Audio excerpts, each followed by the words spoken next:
When a couple is first starting out, how can they learn and manage a financial belief system? Yeah.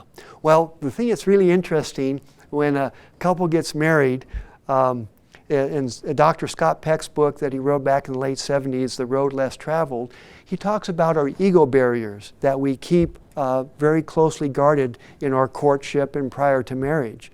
And then once we get married, those ego barriers go back down to where they usually are, and all of a sudden we say to ourselves, whoa, what I thought this person had so much strength in, I recognize now that they're very weak in, and here we are married.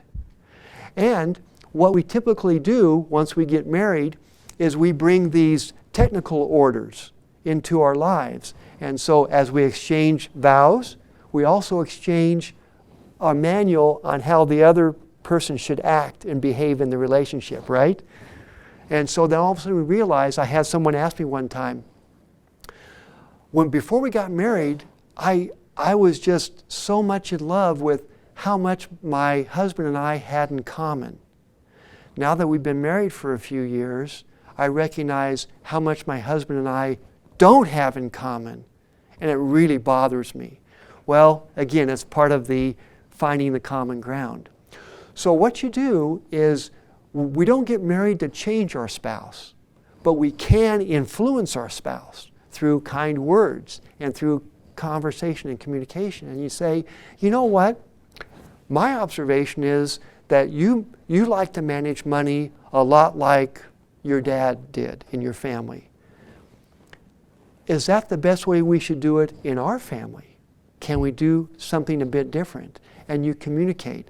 And if the communication is inhibited, that's where you bring a third party in who's not trying to sell you something, but is willing to say, okay, let's recognize the differences. We deal with reality.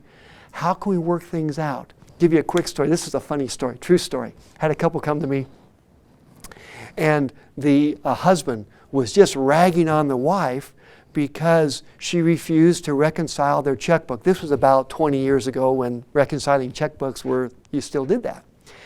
And she said to me, I hate reconciling checkbooks, and so that's why I don't want to do it. And so I said to the husband, well, if your wife doesn't like to reconcile the checkbook, why don't you just do it? And he said, because I hate doing it too. Well, they both hated reconciling the checkbook. And so we had to come up with a compromise on how things could be accomplished without them getting divorced over it. And they eventually worked it out. In a marriage, I would suggest that whenever someone has a strength, they should be involved in that responsibility, and let the person who's weaker in that task be passive, and vice versa.